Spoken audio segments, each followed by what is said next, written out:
الحمدللہ وحدہ والصلاۃ والسلام علی من لا نبی بعد۔ جو لوگ اللہ کے ہاں بڑا مقام رکھتے ہیں، اللہ کے ہاں ان کی کوئی منزلت ہوتی ہے، ان کی گفتگو بھی ایسی ہوتی ہے،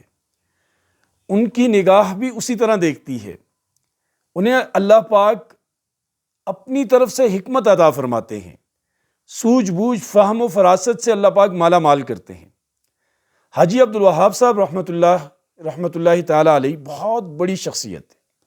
کئی بار ہماری ملاقات ان سے ہوئی، قریب سے انہیں دیکھا، ان کی باتیں سنی تو وہ اس جہاں کے لگتے ہی نہیں تھے۔ یعنی وہ جو کہتے ہیں نا کہ یہ زمین سے نیچے اور آسمان سے اوپر کی باتیں کرتے تھے، واقعی ایسا ہی تھے۔ 2004 کی بات ہے کہ ہم مولانا طارق جمیل صاحب کے ساتھ رائے میں جو باہر ایک مکان میں وہ ٹھہرتے تھے، ان سے ملاقات کرنے کے لیے گئے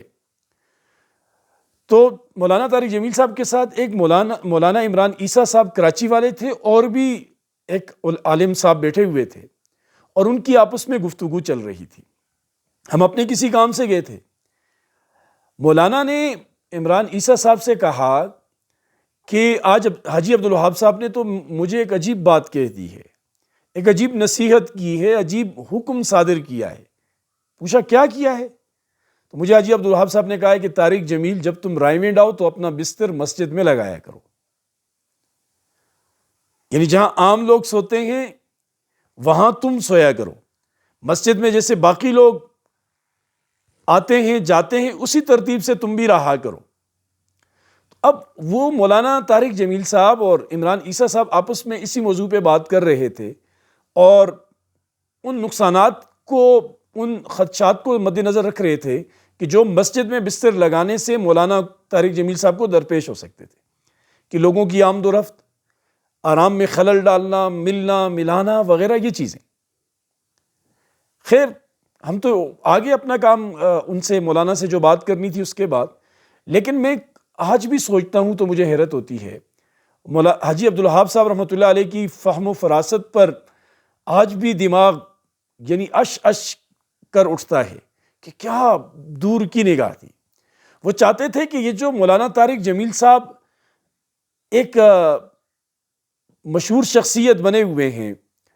اور لوگ انہیں دیکھنے کے لیے مرتے ہیں، ٹوٹ پڑتے ہیں، گرتے ہیں، دھکے مارتے ہیں، اگر مولانا طارق جمیل صاحب لوگوں میں گھل مل جائیں گے تو یہ ساری بد نظمی ہی نہیں رہے گی، کچھ دنوں کے بعد لوگوں کے اندر وہ کیفیت نہیں رہے گی۔ اور ایسا ہم نے اپنے مدارس میں دیکھا ہے کہ جو بڑی بڑی شخصیات ہوتی ہیں، شیخ الحدیث ہوتے ہیں، جہاں پر سیکورٹی کے مسائل نہ ہوں تو وہ اسی طرح گل ملے ہوتے ہیں، کیونکہ انہوں نے ابتدا سے ہی اپنی ایک طبیعت کو ایسے بنایا ہوتا ہے۔ تو حاجی صاحب کا مقصد بھی یہ تھا کہ یہ ایسا ہو، کہیں ایسا نہ ہو کہ کل کو لوگ اتنے متاثر ان سے ہوں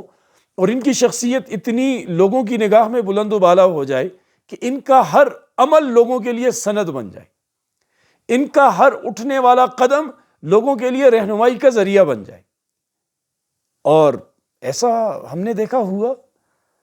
کہ اگر وہ کاش کہ مولانا طارق جمیل صاحب حاجی عبدالوہاب صاحب رحمۃ اللہ علیہ کی بات پر عمل کرتے تو یقین جانیے آج منظر کچھ اور ہوتا، کیفیت کچھ اور ہوتی۔ تو اللہ والوں کی باتیں ہیں، اللہ والے ہی بہتر جانتے ہیں۔ اللہ ہمیں سمجھ کی توفیق نصیب فرمائے۔